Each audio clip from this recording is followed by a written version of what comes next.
কি হলো, কি সমস্যা তোমার? আমাকে একটু শান্তি মতো আদর খেতেও দিচ্ছ না কেন তুমি? তুমি এরকম কেন করছো? প্লিজ ম্যাম, আপনি আমাকে ছেড়ে দিন। দয়া করে আপনি আমার সাথে এরকম করবেন না। অফিসের যে কেউ চলে আসবে আর দেখলে খুব সমস্যা হবে আপনার। তো কিছু হবে না, আমার মান ইজ্জত যাবে। একদম কোনো কথা বলবে না। আমি যেটা করতে চাইছি আমাকে সেটা করতে দাও। তা না হলে কিন্তু তোমার সঙ্গে এমন কিছু হবে যেটা তুমি কল্পনাও করতে পারবে না। ম্যাডাম দেখুন, আপনারা অনেক বড় লোক আর আমি খুবই সাধারণ একজন মানুষ। আমার খুব ভয় করছে। প্লিজ ম্যাডাম, আপনি আমার সঙ্গে এরকমটা করবেন না। ছেড়ে দিন আমাকে। তাছাড়া অফিসের কেউ যদি এই ব্যাপারে জানতে পারে তাহলে আমার চাকরিটা চলে যাবে, আর চাকরিটা চলে গেলে আমাকে খুব সমস্যায় পড়তে হবে। আমার বাবা এই অফিসের এমডি। অফিসে কি হবে না হবে সেটা আমি বুঝে নেব। তোমাকে চিন্তা করার কথা বলিনি। তুমি শুধু আমাকে কথা দাও, একটা রাত তুমি আমাকে সময় দেবে। তোমাকে সারা জীবনের জন্য না পেলেও কিছুটা সময়ের জন্য হলেও আমি কাছে পেতে চাই। ম্যাডাম, আমি বুঝতে পারছি না আপনার মাথায় সমস্যা আছে নাকি অন্য কিছু। আপনি এই অফিসের এমডি সাহেবের একমাত্র আদরের রাজকন্যা, আর কোথায় আমি ওনার অফিসে চাকরি করা সামান্য একজন এমপ্লয়ি। আপনি প্লিজ আমাকে ছেড়ে দিন। আমি জানি কোথায় তুমি আর কোথায় আমি, তাই তো তোমাকে ভালোবাসি। বড় লোকের বিগড়ে যাওয়া ছেলে আমার পছন্দ নয়। আমি তোমার মতো গরিব সাধারণ একটা ছেলেকে নিজের লাইফে জড়াতে চাই, যে আমাকে অসম্ভব রকম ভালোবাসবে আর আমাকে খুব কেয়ার করবে। দেখুন ম্যাডাম, আপনার খামখেয়ালি পোনা পরিপূর্ণ করার জন্য পৃথিবীতে অনেক ছেলে মানুষ রয়েছে, কিন্তু আপনি আমাকে ছেড়ে দিন। আমি আপনার এই প্রস্তাব মেনে নিতে পারবো না, কারণ আমি আমার ফ্যামিলির একমাত্র উপার্জনক্ষম ব্যক্তি। আমি আমার নিজের জন্য ফ্যামিলিকে কোনো কষ্ট দিতে চাই না। আমি তো তোমার ফ্যামিলিকে কষ্ট দেওয়ার কথা কোনোদিন বলিনি, আর বলবোও না, কারণ আমি জানি একটা বাবা মায়ের কাছে তার সন্তান কেমন হয়। তাই আমি সে ব্যাপারে কখনো তোমাকে বলবো না। কিন্তু আমি তোমায় ভালোবাসি, তোমাকে কাছে পেতে চাই। এইভাবেই কথা কাটাকাটি করছিল নেহা আর নীল। তখনই হঠাৎ নেহার ফোনটা বেজে ওঠে। নেহা মোবাইলটা হাতে নিয়ে দেখে তার বাবা তাকে ফোন করেছে। তাই সে ফোনটা রিসিভ করে, হ্যালো, আসসালামু আলাইকুম আব্বু, কি হয়েছে? ওয়ালাইকুম আসসালাম মামুনি, আমি শুনলাম তুমি নাকি অফিসে এসেছো। একবার আমার কেবিনে এসো, আমি তোমার সঙ্গে কিছু কথা বলতে চাই। আচ্ছা ঠিক আছে আব্বু, কোনো সমস্যা নেই। আমি কিছুক্ষণের মধ্যেই তোমার সঙ্গে দেখা করছি। আসলে একটা দরকার পড়েছিল তাই এসেছিলাম। এই বলে নেহা ফোনটা কেটে দিল আর নীলকে ছেড়ে দিয়ে বলল, আমি আজকেই আব্বুর সঙ্গে তোমার ব্যাপারে কথা বলবো, আর যত দ্রুত সম্ভব তোমাকে আমি আমার করে নেওয়ার চেষ্টা করব। না ম্যাডাম, আপনি সেটা করবেন না, আর আমি নিজেও আপনার এই প্রস্তাবে রাজি নই। আমি তোমার কোনো কথা শুনতে চাই না। আমার একটাই কথা, সেটা আমি তোমাকে বলে দিয়েছি। আর কোনো কথা আমি শুনবো না, আর এটাই আমার প্রমিস। দেখুন ম্যাডাম, আমি আপনাকে তখনও বলেছি আর এখনও বলছি, আপনার খামখেয়ালি পনার জন্য আপনি একটা ছেলের জীবন এভাবে নষ্ট করে দিতে পারেন না। প্রথমত, আপনি এই অফিসের এমডি স্যারের একমাত্র আদরের রাজকন্যা, আর দ্বিতীয়ত আপনি আমার চাইতে বয়সে বড়। শোনো, তোমাকে আমি আগেও বলেছি আর এখনো বলছি, বয়স কখনো প্রেম ভালোবাসায় ম্যাটার করে না। এখানে সবকিছুই মন মানসিকতার উপর ডিপেন্ড করে। আমি কাকে ভালোবাসলাম, আমি কার কাছে ভালো থাকবো, কে আমাকে কতটা ভালো রাখতে পারবে, সেই বিষয়েই কনফার্ম হওয়া উচিত। ম্যাডাম, আপনি যাই কিছু বলুন না কেন, আপনার আমার মধ্যে আকাশ পাতাল ফারাক। কারণ আপনি আমার চাইতে বয়সে 2 বছরের বড়। তার চাইতে বড় কথা হলো, আমি পড়াশোনা প্লাস চাকরি দুটোই করছি। কারণ এই মুহূর্তে আমার নিজের পড়াশোনা চালানোর সামর্থ্য আমার ফ্যামিলির নেই। আর দ্বিতীয়ত, আমার ফ্যামিলির আর্থিক অবস্থা খুবই খারাপ। আমার বাবা খুব অসুস্থ, তাই বাবার চিকিৎসা খরচ থেকে শুরু করে সব কিছুই আমাকে বহন করতে হচ্ছে। আমি তোমার সঙ্গে এ ব্যাপারে পরে কথা বলবো। এখন আমি আগে আব্বুর সঙ্গে কথা বলে আসি, আর আব্বুর কাছে আজ আমি তোমার ব্যাপারেই কথা বলবো। অতঃপর নীলকে আর কোনো কথা বলার সুযোগ না দিয়ে নেহা সেখান থেকে বের হয়ে সোজা তার বাবার কেবিনে চলে গেল আর তার বাবার সঙ্গে কথা বলতে থাকলো। হ্যাঁ আব্বু বলো, তুমি আমাকে কি জন্য ডেকেছো? আমি তোমাকে অফিসে জয়েন করতে বললাম, কিন্তু তুমি সেটা করলে না। কিন্তু ইদানিং আমি খবর পাচ্ছি তুমি নাকি প্রায় দিনই অফিসে আসছো, কিন্তু আমার সঙ্গে দেখাও করছো না। তাহলে কেন অফিসে আসছো, জানতে পারি? হ্যাঁ, তুমি আমার বাবা, তাই অবশ্যই জানতে পারো। দেখো, আমি আসলে একজনকে ভালোবাসি, আর তার সঙ্গে দেখা করতে আমি প্রতিদিন তোমার অফিসে আসি। নয়তো অফিসে আসার কোনো প্রয়োজন আমার ছিল না। এসব তুমি কি বলছো? আমি তো কিছুই বুঝতে পারছি না। তুমি একজনকে ভালোবাসো, সেটাও আবার আমার অফিসের। তাহলে এতদিন তুমি আমাকে এ ব্যাপারে কিছু বলনি কেন? বলার প্রয়োজনটা সময় কোনোটাই হয়ে ওঠেনি। আমি তোমার অফিসের একজন এমপ্লয়িকে ভালোবাসি, যাকে তুমি ফ্যাশন ডিজাইনার হিসেবে রেখেছো। মানে তুমি কি আমাদের নতুন ফ্যাশন ডিজাইনার নীল এর কথা বলছো নাকি, যে স্টুডেন্ট অবস্থায় আমাদের এখানে জব করছে? হ্যাঁ, তুমি একদম ঠিক কথাই বলেছো, আমি তার কথাই বলছি। তাকে আমার ভার্সিটি লাইফ থেকেই পছন্দ, কিন্তু ভার্সিটি পড়াশোনা শেষ হওয়া আর চলে আসার পর তার সঙ্গে আমার তেমন দেখা সাক্ষাৎ হতো না। কিন্তু আমি কিছুদিন আগে খবর পেলাম সে আমাদের অফিসে চাকরি নিয়েছে, তাই আমি এখানে তার সঙ্গে দেখা করতে আসি আর তাকে ইমপ্রেস করার চেষ্টা করি। দেখো মামুনি, তোমাকে আমি বেশি কিছু বলবো না, কারণ তুমি প্রাপ্তবয়স্ক। তাই ছোট্ট করে বলি, শোনো, আবেগ দিয়ে জীবন চলে না। জীবন চালাতে হলে আবেগের সঙ্গে সঙ্গে বিবেকেরও প্রয়োজন হয়। হ্যাঁ, সেই সব কিছু আমি খুব ভালো করেই জানি, আর সেই সব কিছু জানি বলে আমি আমার লাইফের সিদ্ধান্তটা নেওয়ার চেষ্টা করছি। প্লিজ তোমরা এ ব্যাপারে আমাকে বাধা দিও না। তবে আব্বু, একটা কথা বলে দেই, ভালো থাকার চাইতে ভালোবাসার মানুষটার কাছে থাকা অনেক ভালো। আমি জানি না তোমার মাথায় কি চলছে, কিন্তু আমি তোমার এই সম্পর্ক মেনে নিতে পারলাম না। তুমি প্লিজ এই সম্পর্ক থেকে নিজেকে মুক্ত করে নাও, এটাই তোমার জন্য ভালো হবে। দেখো, জীবনটা আমার, তাই সিদ্ধান্তটা আমি নিজেই নিয়েছি। কারণ জীবনের প্রতি চলতে গেলে অনেকেই উপদেশ দিবে, কিন্তু সঠিক উপদেশ কোনটা সেটা আমাকেই বেছে নিতে হবে। আর আমার কোনটা ভালো হবে সেটা তো আমি খুব ভালোভাবেই বুঝবো, তাই না? হ্যাঁ, সেটা আমি মানছি, কিন্তু দেখো নীল, একটা নিম্নমধ্য ফ্যামিলির ছেলে তুমি। প্রতি সপ্তাহে যে টাকা খরচ করো সেই টাকা সে প্রতি 1 মাসে ইনকাম করে। তুমি কি করে ভাবছো তুমি ওর সঙ্গে ভালো থাকবে? আব্বু, এটা অফিস, তাই আমি এখানে তোমার সঙ্গে এ ব্যাপারে কোনো কথা বলতে চাই না। আমি তোমার সঙ্গে বাসায় এ ব্যাপারে কথা বলবো। আর হ্যাঁ, তোমাকে আমি একটা কথা পরিষ্কার জানিয়ে দিয়েছি, আমার জীবনে বিয়ে বা এরকম সম্পর্ক যদি কোনোদিন হয় তাহলে সেটা নীলের সঙ্গেই হবে, বিকজ আই লাভ হিম। এই কথা বলে নেহা সেখান থেকে সোজা বের হয়ে বাসায় চলে আসলো। বাসায় আসতে না আসতেই তার আম্মু তাকে বলল, কি ব্যাপার নেহা, কি হয়েছে? তুমি অফিসে কেন গিয়েছিলা? আর তুমি আর কি বিষয় নিয়ে তুমি তোমার বাবার সঙ্গে কথা কাটাকাটি করেছো, বলবে আমায়? আব্বু যদি তোমাকে ফোন করে এই কথাটা বলে থাকে, তাহলে নিশ্চয়ই এটাও বলেছে যে আমি কেন আব্বুর সঙ্গে কথা কাটাকাটি করেছি। তাই আমার মনে হয় এই ব্যাপারে আর নতুন করে বলার কিছুই নেই। তোমাদের সবাইকে আমি স্পষ্ট জানিয়ে দিচ্ছি, বিয়ে করতে হলে আমি নীলকেই করব। আমার জীবনে নীল ছাড়া অন্য কোনো পুরুষ মানুষ কোনো দিনও আসবে না। একটা কাজ করো, তুমি একবার দেশের বাইরে কোথা থেকে ঘুরে আসো, তাহলে তোমার এইসব চিন্তা ভাবনা মাথা থেকে একদম চলে যাবে। তাহলে আর উল্টাপাল্টা চিন্তা করার সময় পাবে না, আর উল্টাপাল্টা চিন্তা করার মানসিকতা তোমার ভিতরে থাকবে না, চলে যাবে। দেখো, আমি ছোট বাচ্চা নই যে কোনো ভুল সিদ্ধান্ত নিজের জন্য চুজ করব। আমি যথেষ্ট বড় হয়েছি, আর আমার ব্যাপারে আমি সিদ্ধান্ত নিতে পারি। তাই তোমাদের এত মাথা ঘামানোর কিছুই নেই। আমি পরিষ্কার জানিয়ে দিয়েছি, তোমাদের বিয়ে করতে হলে আমি নীলকেই করব। অতঃপর নেহার আম্মু আর নেহাকে কিছুই বলল না। তিনি বুঝতে পারলেন নেহা যখন একবার বলে ফেলেছে তখন এটাই করবে। তাই তিনি মনে মনে চিন্তা করলেন নেহার আব্বু বাড়িতে আসলে ওর আব্বুকে বুঝিয়ে বলে দেখবেন কিছু করা যায় কিনা।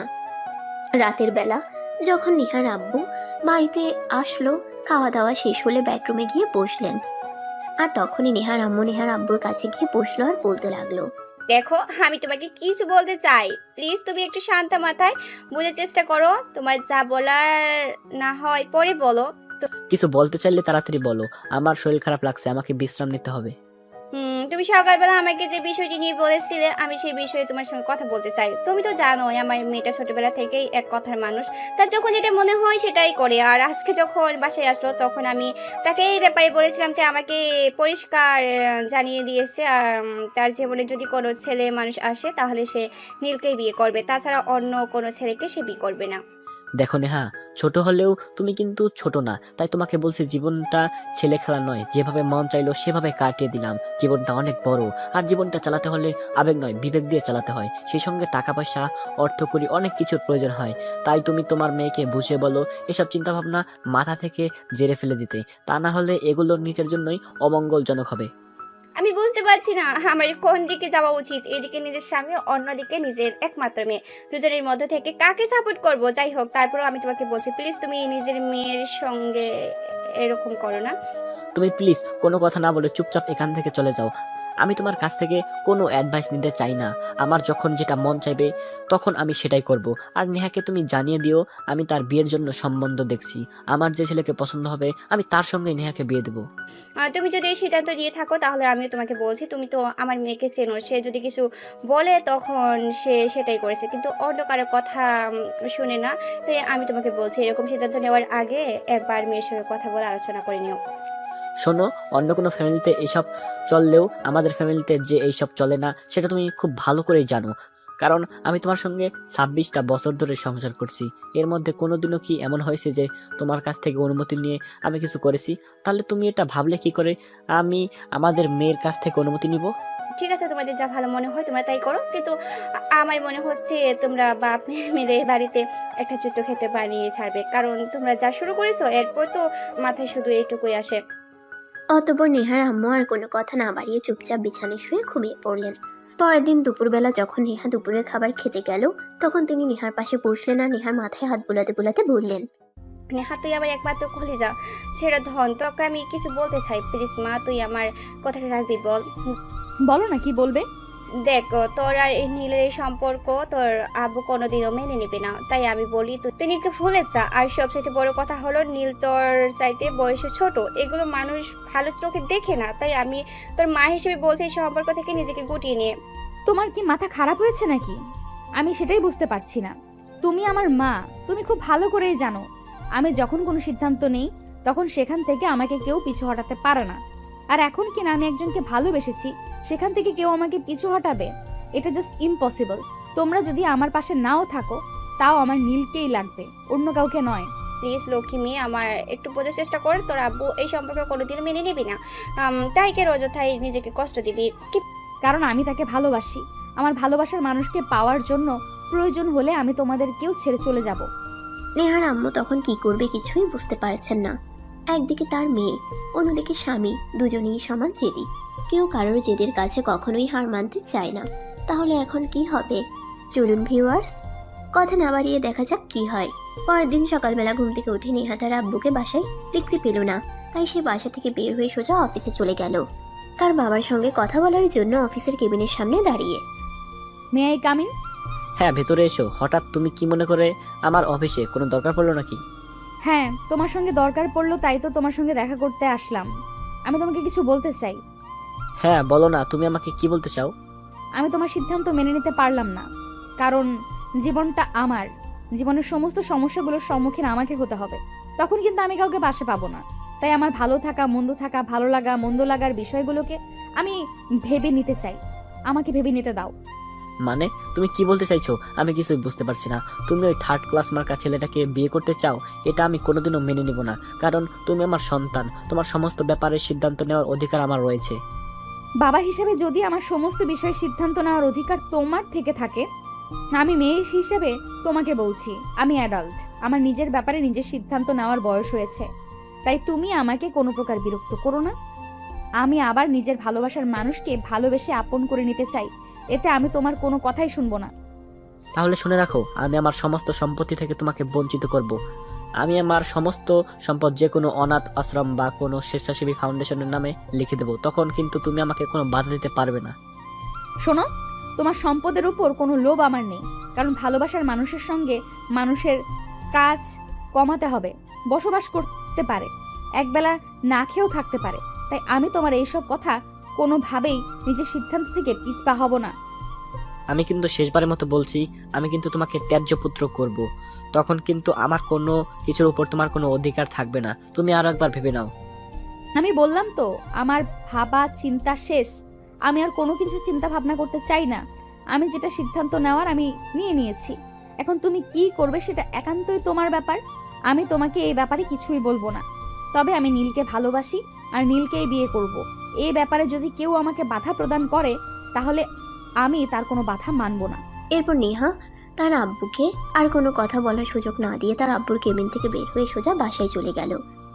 বাসায় যেতেই তার আম্মু তাকে বলল, ব্যাপার নেই। হ্যাঁ, তোমার আব্বু ফোন করেছিল, তুমি নাকি অফিসে গিয়েছিলে। তুমি কি বলছো তোমার আব্বুকে? আব্বু যখন তোমাকে ফোন করেছে তাহলে নিশ্চয়ই সবকিছু বলেছে। তাহলে তুমি তারপরও আমাকে কেন জিজ্ঞেস করছো?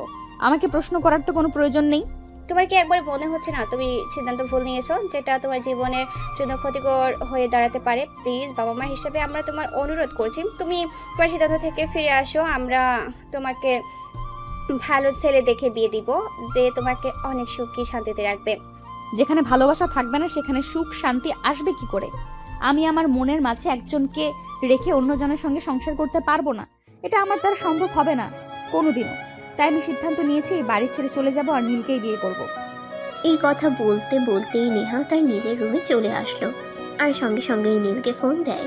নীল আজ অফিসে আসেনি, তার শরীরটা খারাপ, তাই সে বাসাতেই ছিল।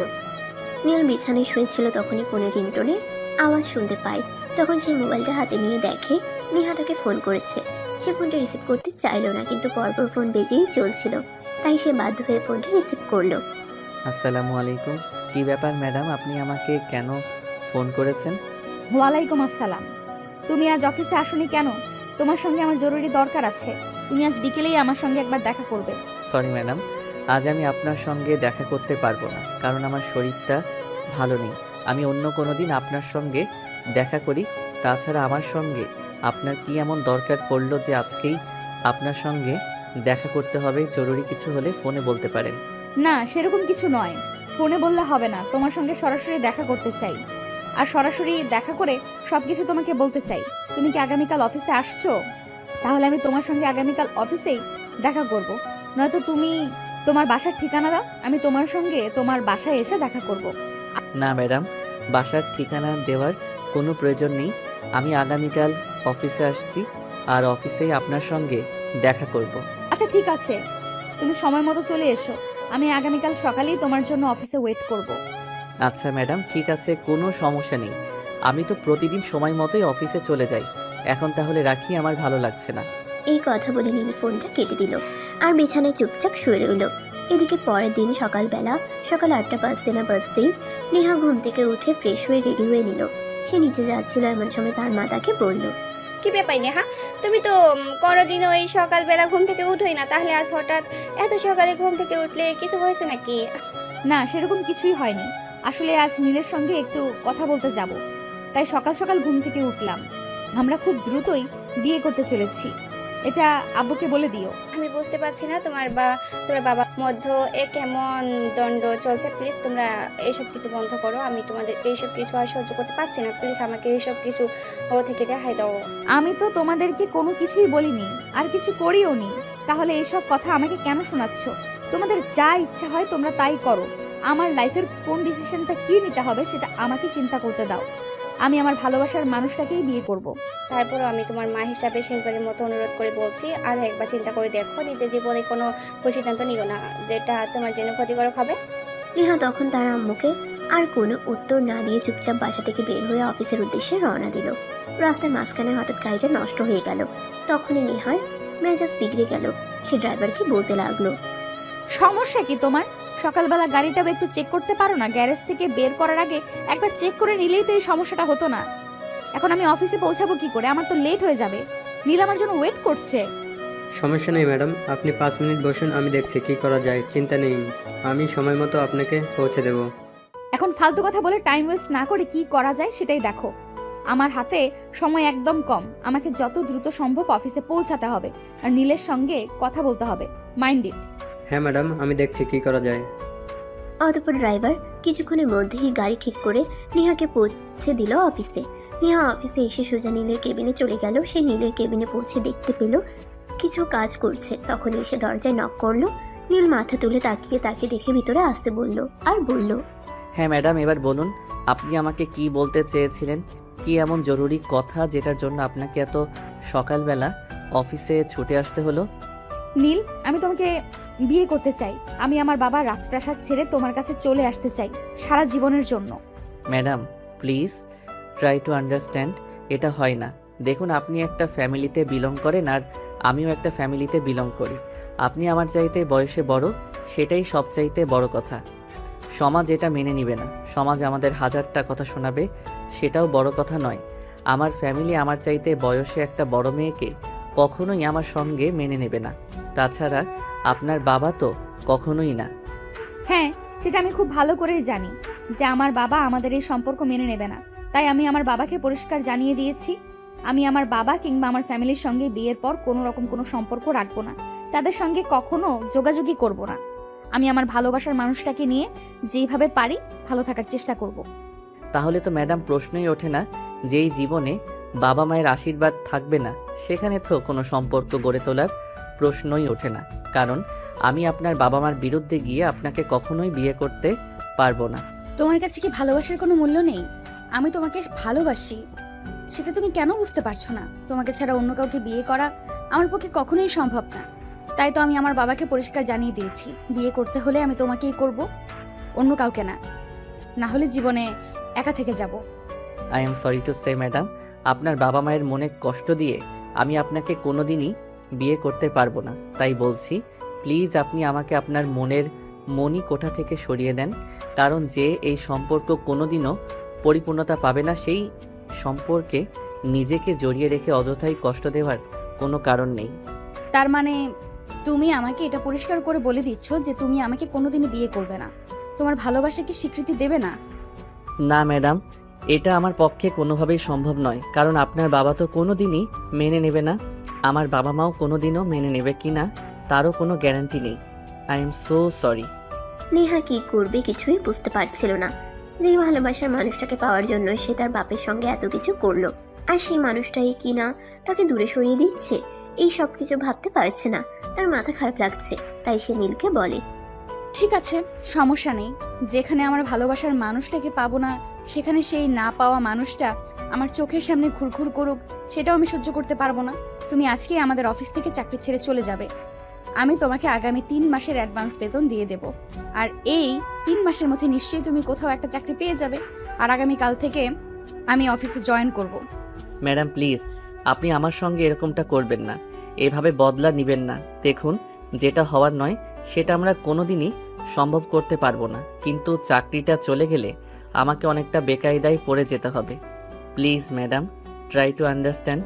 আমি কোনো কিছু বুঝতে চাই না, যেটা বলার তোমাকে বলে দিয়েছি। এই নাও, এখানে পুরো 90,000 টাকা আছে, তোমার 3 মাসের স্যালারি। আজ, এখন এবং এই মুহূর্তে তুমি আমাদের অফিস থেকে বের হয়ে যাবে। আমি আগামীকাল থেকেই অফিসের নতুন এমডি হিসেবে জয়েন করছি। নেহার এই কথা শুনে নীল কি করবে কিছুই বুঝতে পারছে না। একদিকে তো নেহাকে তার বিয়ে করা কোনোভাবেই সম্ভব নয়, কারণ নেহা তার চাইতে বয়সে বড়, তাই তার পরিবার মেনে নিবে কি নেবে না সে ব্যাপারে যথেষ্ট সন্দেহ রয়েছে। আর এদিকে নেহার বাবা কোনোভাবেই নেহাকে নীলের হাতে তুলে দেবে না, তাই নীল চুপচাপ বসে থেকে চিন্তা করতে থাকে কি করবে। তখনই হঠাৎই নেহা চিৎকার দিয়ে বলে ওঠে, কি ব্যাপার, কি হলো?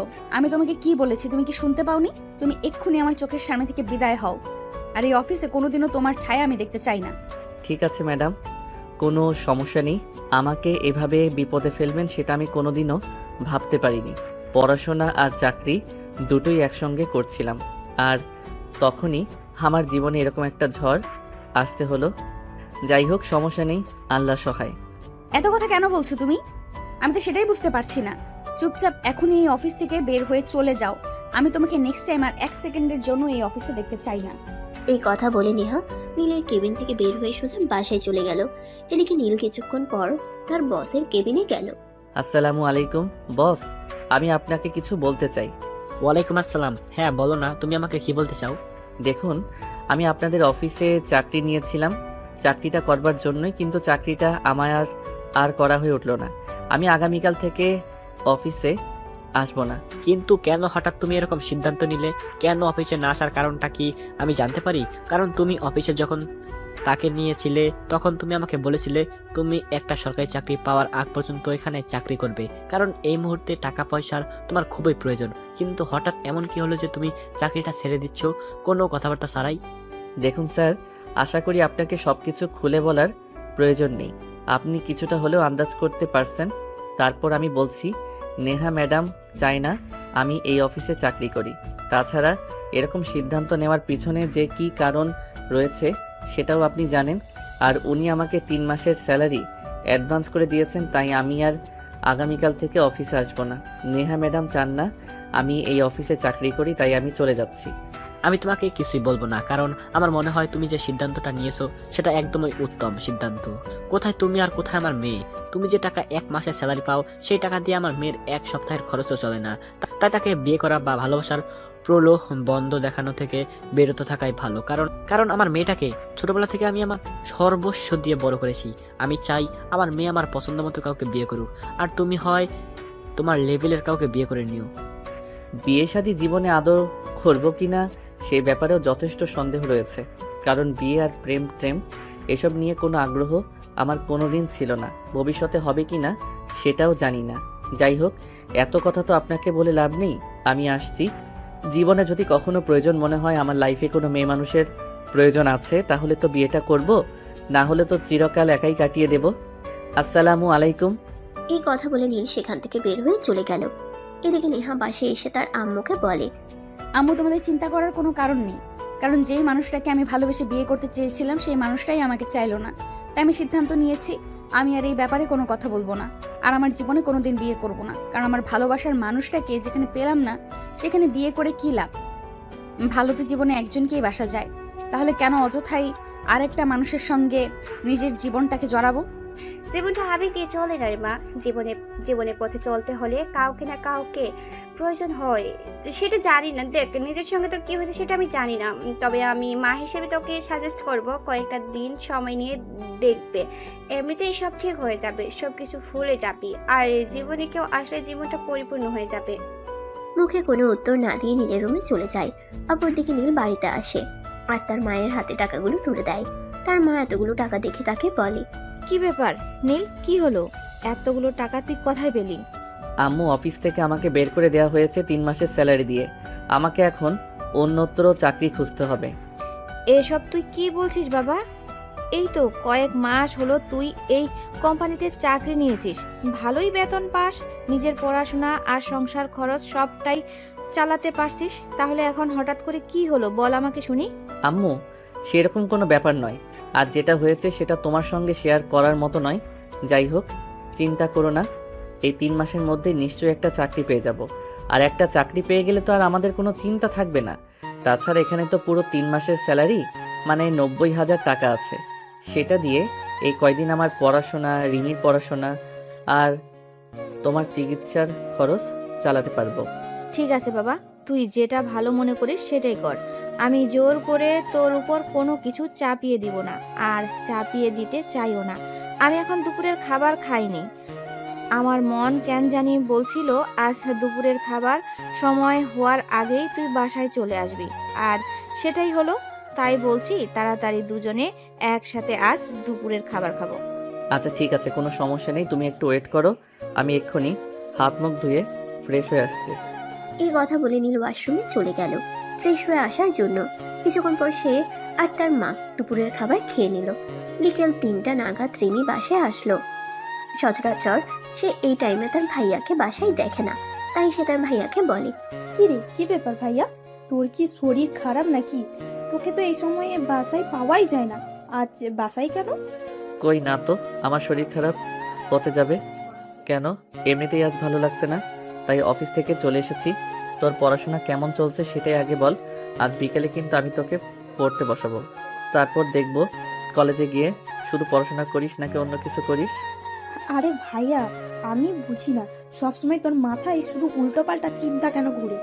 আমি তোকে কলেজে পড়াশোনা করবার জন্য যাই, অন্য কিছু তো করতে যাই না। তাহলে তুই আমাকে এরকম ফালতু মার্কা কথাবার্তা কেন শোনাচ্ছিস বল? কারণ এই যুগের ছেলে মেয়েদের একটু বিশ্বাস করি না, এরা পড়াশোনার নামে কলেজে গিয়ে প্রেম করে বেড়ায়। দেখ ভাইয়া, কে কি করে না করে সেই সব তো আমি জানি না, আর জানতেও চাই না। এসব ব্যাপারে আমার কোনো আগ্রহ নেই। কিন্তু আমি না কলেজে শুধু পড়াশোনা করতেই চাই। প্রেম টেম ওইসব কোনোদিন আমাকে দিয়ে হবে বলে মনে টনে হয় না। শোন, প্রেম কিন্তু খারাপ নয়। প্রেম করে যদি তুই পালিয়ে বিয়েটা করে নিস তাহলে আমার কিছু পয়সা অন্তত বেঁচে যাবে। এই কথাটা বলেই নীল একটা শয়তানি মার্কা হাসি দিয়ে সেখান থেকে চলে যাচ্ছিল। তখনই রিমি পিছন থেকে তার স্কুল ব্যাগ দিয়ে তার ভাইয়াকে মারতে শুরু করে আর বলে, তুই আর জীবনেও ভালো হলি না, সব সময় শুধু ফাজলামো মার্কা কথাবার্তা বলতেই থাকি। তুই কেন এমন রে? ছোট বোনকে এসব কথা বলতে কি তোর একটুও লজ্জা করে না? আমার লজ্জা করবে কেন? আমি কি মেয়ে মানুষ নাকি যে আমার লজ্জা করতে যাবে? যাই হোক, আমি কিন্তু বিকেলে তোকে পড়তে বসাবো, কথাটা মাথায় রাখিস। আর আম্মু, আমি একটু বাইরে যাচ্ছি, অনেকদিন বাইরে কোথাও হাঁটাহাঁটি করতে যাওয়া হয় না।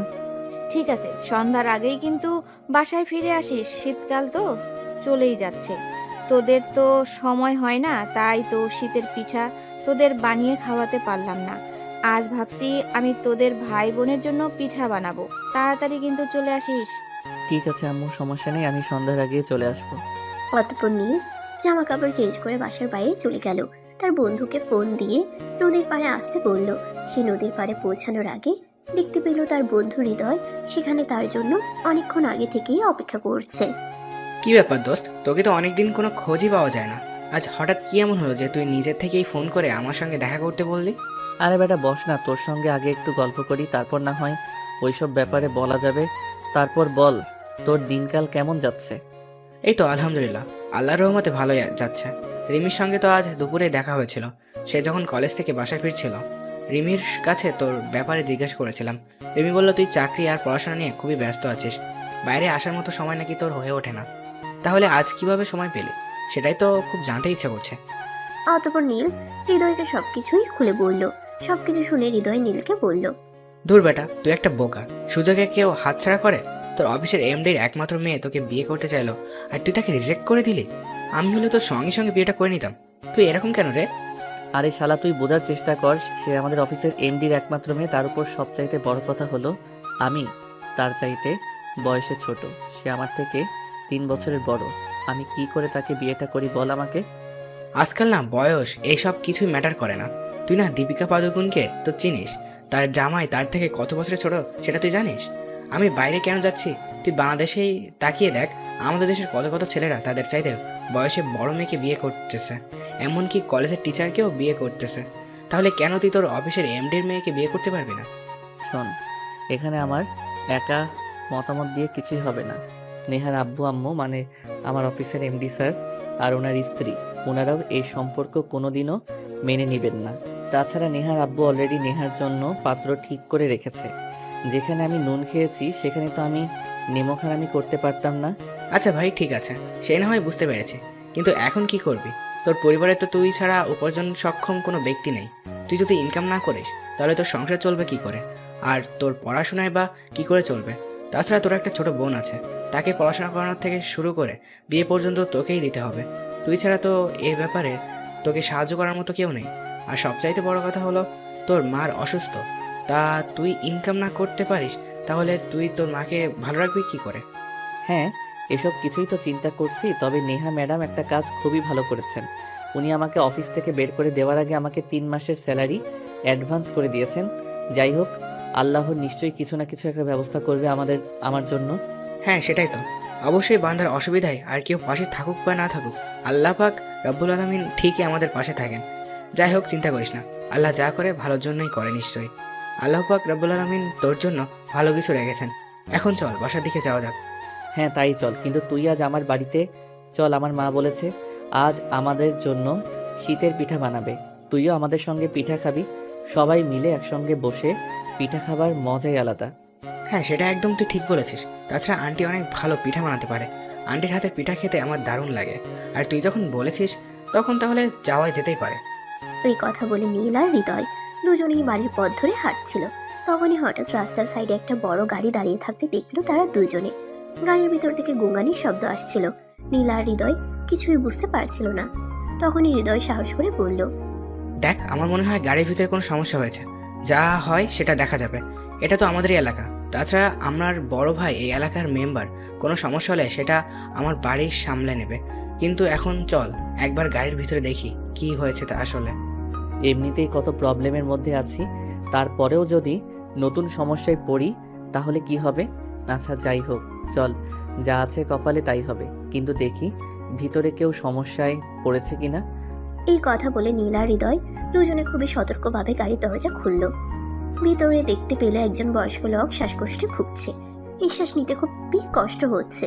তখন হৃদয় আর নীল 7-5 চিন্তা না করেই ওই লোকটাকে নিয়ে পাশেই একটা হসপিটালে চলে গেল। ওনাকে সেখানে ট্রিটমেন্ট করানো হলো। তখনই হৃদয়ের বাসা থেকে ফোন আসলো, হৃদয়কে এক্ষুনি বাসায় যেতে হবে। তাই হৃদয় সেখান থেকে চলে গেল আর নীল ওই লোকটার পাশে বসে রইল। লোকটা যখন সুস্থ হলো তখন নীলকে বলল, বাবা, কে তুমি? তুমি আমার জীবন বাঁচিয়েছো। বলো, কি তোমার পরিচয়? আঙ্কেল, আমি নীল। আমরা রাস্তার পাশেই বসে গল্প করছিলাম।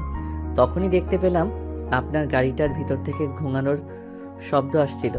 সেটা দেখে আমরা এগিয়ে গিয়ে আপনাকে এই অবস্থায় দেখতে পাই। আপনার শ্বাসকষ্টের সমস্যা আছে, তাহলে ঔষধ সবসময় আপনার সঙ্গে রাখেন না কেন? বাবা, বয়স হয়েছে তো, তাই সবকিছু সামলে উঠতে পারি না। অফিসের একটা কাজ শেষ করেই ফিরছিলাম, তখন হঠাৎ শ্বাসকষ্টটা বেড়ে যায়। মনে মনে ভাবলাম গাড়িটা আর চালাতে পারবো না, তাই গাড়িটা সাইড করলাম। আল্লাহ অবশেষে রহমতে তুমি আমাকে হসপিটালে নিয়ে এসেছো, তা না হলে তো আজ মরেই যেতাম। কিন্তু আঙ্কেল, আপনি কেন গাড়ি চালাচ্ছিলেন? আপনার ড্রাইভার নেই? ড্রাইভার তো আছে, সে একটু জরুরি কাজে তার বাড়িতে গেছে, তাই ভাবছিলাম আমি আজ নিজে গাড়িটা চালিয়ে অফিস থেকে বাড়িতে চলে আসব, কিন্তু সে আর হলো না। মাঝ রাস্তায় আসতেই এরকম একটা পরিস্থিতিতে পড়তে হলো। যাই হোক বাবা, তোমাকে অনেক ধন্যবাদ। তুমি না থাকলে যে আমার আজ কি অবস্থা হতো সেটা হয়তো আল্লাহ ভালো জানে। আঙ্কেল, আল্লাহ যখন কোনো মানুষকে বিপদে ফেলান তখন তাকে উদ্ধার করার জন্য কাউকে না কাউকে তো নিশ্চয়ই পাঠান। যাই হোক আঙ্কেল, আপনার বাড়ির কারো নাম্বার দেওয়া যাবে? আমি ফোন করে ওনাদের জানিয়ে দিতাম, ওনারা আপনাকে বাসায় নিয়ে যেতেন। বাবা, বাসায় তুমি কাকে ফোন করবে? আমার স্ত্রীও অসুস্থ, সে তো আর আমাকে নিতে আসবে না। তুমি যদি একটু কষ্ট করে আমাকে বাসা পর্যন্ত পৌঁছে দিতে তাহলে খুবই ভালো হতো। আঙ্কেল, আপনার ছেলে মেয়ে নেই, ওদের কারো নাম্বার দিন, আমি ওদের ফোন করি। সন্তানের কথা মনে করে আর কষ্ট দিও না বাবা, আমার কোনো সন্তান নেই। আমি আর আমার স্ত্রী অনেক চেষ্টা করেছি সন্তান নেওয়ার জন্য, কিন্তু আল্লাহ পাক রাব্বুল আলামিন আমাদের দিকে মুখ তুলে তাকালেননি, যার ফলস্বরূপ আমরা এখনো সন্তানের মুখ দেখতে পারিনি। যাই হোক বাবা, আমি তোমার ফ্যামিলির বিষয়ে জিজ্ঞেস করছিলাম, তুমি তো কিছুই বললে না আমাকে। আঙ্কেল, আমার বাবা নেই, বাবা মারা গেছেন প্রায় 10 বছর মতো। এই কয়দিন আমার মা আমাদের সংসার সামলাতেন, কিন্তু ইদানিং আমার মাও অসুস্থ হয়ে পড়েছেন। আমি এই বছর অনার্স সেকেন্ড ইয়ারে পড়াশোনা করছি, আর সেই সঙ্গে একটা কোম্পানিতে চাকরি করে সংসারের খরচ আর মায়ের ওষুধের খরচ, সেই সঙ্গে আমাদের 2 ভাই বোনের পড়াশোনার খরচও চালাতাম, কিন্তু আজকেই আমাকে চাকরিটা হারাতে হয়েছে। কি বলো তুমি? এত কষ্টের জীবন তোমার? আচ্ছা ঠিক আছে, তুমি আমাকে আমার বাসায় নিয়ে চলো, আমি একটু সুস্থ হই, তারপর তোমার ব্যাপারে চিন্তা করছি। নীল তখন আশরাফ সাহেবকে নিয়ে ওনার বাসায় চলে গেল, আর ওনাকে বাসায় পৌঁছে দিয়ে ওনার কাছ থেকে বিদায় নিয়ে বাসায় চলে আসলো। আর আসার সময় ওনার স্ত্রীর কাছ থেকে ওনাদের বাসার টেলিফোন নাম্বারটা নিয়ে আসলো খোঁজখবর নেওয়ার জন্য। এদিকে নীল বাসায় আস্তে আস্তে রাত প্রায় 11টার মতো বেজে গেল। নীলের মা আর তার বোন দুজনেই বারান্দায় বসে তার জন্য অপেক্ষা করছিল। নীল বাড়িতে প্রবেশ করতে না করতেই তার বোন চেঁচিয়ে বলতে লাগলো, এই ভাইয়া, তুই কি জীবনেও মানুষ হবি না? আম্মু তো তোকে বলেছিল সকাল সকাল বাসায় চলে আসার জন্য, কিন্তু তারপরেও তুই এত দেরি করে বাসায় আসলি কেন? কি সমস্যা তোর? তুই বল আমাকে। নীল তখন তার মা আর বোনকে সবকিছু খুলে বলল। সবকিছু শুনে দুজনে একদম চুপসে গেল। তারপর তার আম্মু তাকে বলল, আচ্ছা বাবা, ঠিক আছে, কোনো সমস্যা নেই, আমি তোর সঙ্গে একমত, তাই আমি তোকে কিছুই বলবো না। এখন কথা না বাড়িয়ে ফ্রেশ হয়ে আয়, খাবার দাবার করে তারপর ঘুমিয়ে পড়। আচ্ছা ঠিক আছে, আমি এক্ষুনি আসছি।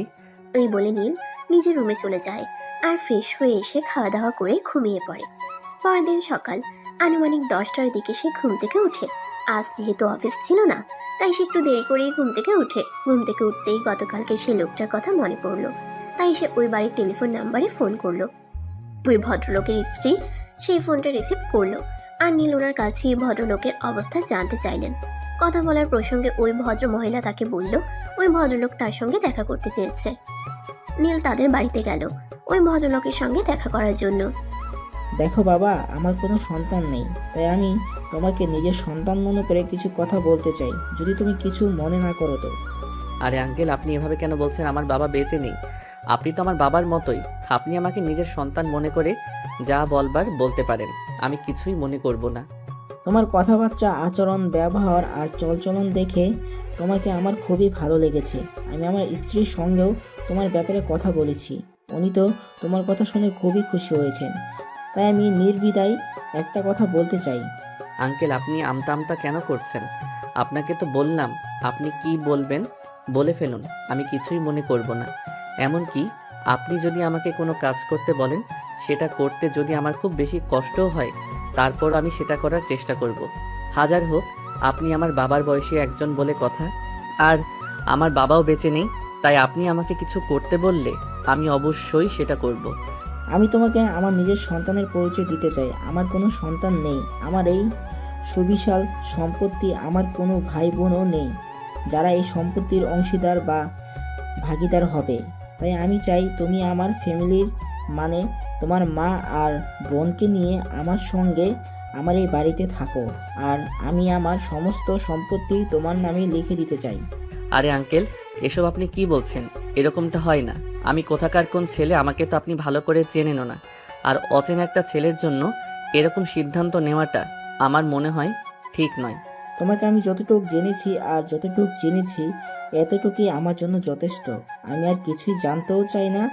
আমি শুধু তোমাকে এইটুকুই বলতে চাই যে আমি তোমাকে পরিচয় দিতে চাই, এর বেশি কিছু নয়। এটা হয় না আঙ্কেল। আপনি যদি এমনিতে বলেন আপনার দেখাশোনা আমাকে করতে হবে, তাহলে আমি সেটা করতে পারবো, কিন্তু কোনোভাবেই আপনার সম্পত্তির ভাগীদার হতে পারবো না।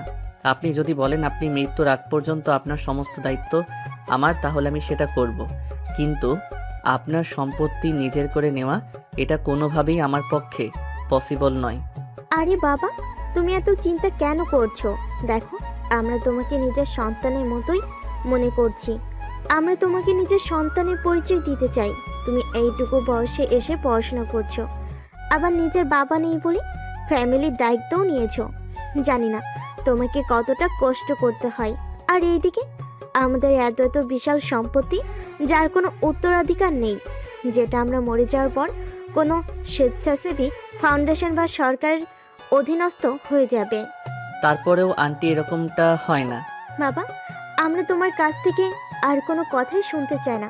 তুমি এক্ষুনি বাড়িতে যাবে আর তোমার আম্মুকে আমার সঙ্গে কথা বলাবে, আর তারপর তাদেরকে নিয়ে আগামীকালকেই আমার বাসায় চলে আসবে। আমরা আজকেই উকিলের সঙ্গে কথা বলে রাখবো, আর কাল তুমি আসার পরে আমাদের সমস্ত জায়গা সম্পত্তি, ব্যাংক ব্যালেন্স যা আছে সব কিছু তোমার নামে করে দেব। হ্যাঁ বাবা, তুমি আজকে তোমার মায়ের সঙ্গে আমাকে কথা বলাবে, আর তারপর আগামীকাল সকালেই ওনাদের নিয়ে আমার বাসায় চলে আসবে, আর তারপর থেকে এসব কিছুই তোমার থাকবে। তুমি শুধু আমাদের এই দুই বুড়া বুড়ির দেখাশোনার দায়িত্বটা নিলেই হবে। অতঃপর নীল তাদের সঙ্গে আরও কিছুক্ষণ গল্পগুজব করে তাদের কাছ থেকে বিদায় নিয়ে বাসায় চলে আসলো। আর সে বাসায় এসে তার আম্মুকে সবকিছুই খুলে বলল। তার আম্মু প্রথমে কিছুতেই রাজি হচ্ছিল না। আচ্ছা ঠিক আছে, আপনারা যখন এত করে বলছেন তাহলে আমি আর আপত্তি কেন করব? এমনিতেও আমার ছেলে মেয়ে দুটো বাবার খুবই অভাব ফিল করে। চিন্তা নেই ভাবি, আমি আপনার ছেলে মেয়ে দুটোকেই কোনো দিনও বাবার অভাব বুঝতে দেব না। যতদিন বেঁচে আছি ততদিন আমি ওদেরকে সন্তানের স্নেহ দিয়েই বাঁচিয়ে রাখবো। আপনি রাজি হওয়ার জন্য অসংখ্য ধন্যবাদ আপনাকে। নিজের স্বামীর ভিটে বাড়ি ছেড়ে চলে যেতে অবশেষে যখন আশরাফ সাহেব আর ওনার স্ত্রী নীলের আম্মুর সঙ্গে কথা বলেন, ওনাদের কথাবার্তা শুনে নীলের আম্মু রাজি হলেন এই ব্যাপারে। অতঃপর পরদিন সকালবেলা নীল তাদের জিনিসপত্র গুছিয়ে আশরাফ সাহেবের বাড়িতে চলে যায়। সেখানে গিয়ে তারা খাওয়া দাওয়া করে গল্পগুজব করছিল। তখন সাহেব চলে আসলেন আর সমস্ত লেখাপড়ার কাজ শেষ করে আশরাফ সাহেব ওই কাগজে সাইন করলেন। এই নাও আমার সমস্ত সম্পত্তি, ব্যাংক ব্যালেন্স যা কিছু আছে সব কিছুর ডকুমেন্টস, আজ থেকে সব কিছুই তোমার। তুমি শুধু এই বুড়ো বুড়ির দুটোর দায়িত্ব নিও। শুধু এই বয়সে এসে সন্তানের অভাবটা পূরণ করে দিও, বাস এইটুকুই চাওয়া তোমার কাছে। বাবা, আপনি যা করেছেন তা কোনোদিন ভুলবার নয়। আমি সারা জীবন পরিশ্রম করলেও হয়তো এর অর্ধেকটা সম্পত্তিও কামাতে পারতাম না, কিন্তু আপনি আপনার সারা জীবনের পরিশ্রম আমার হাতে এভাবে তুলে দিয়েছেন।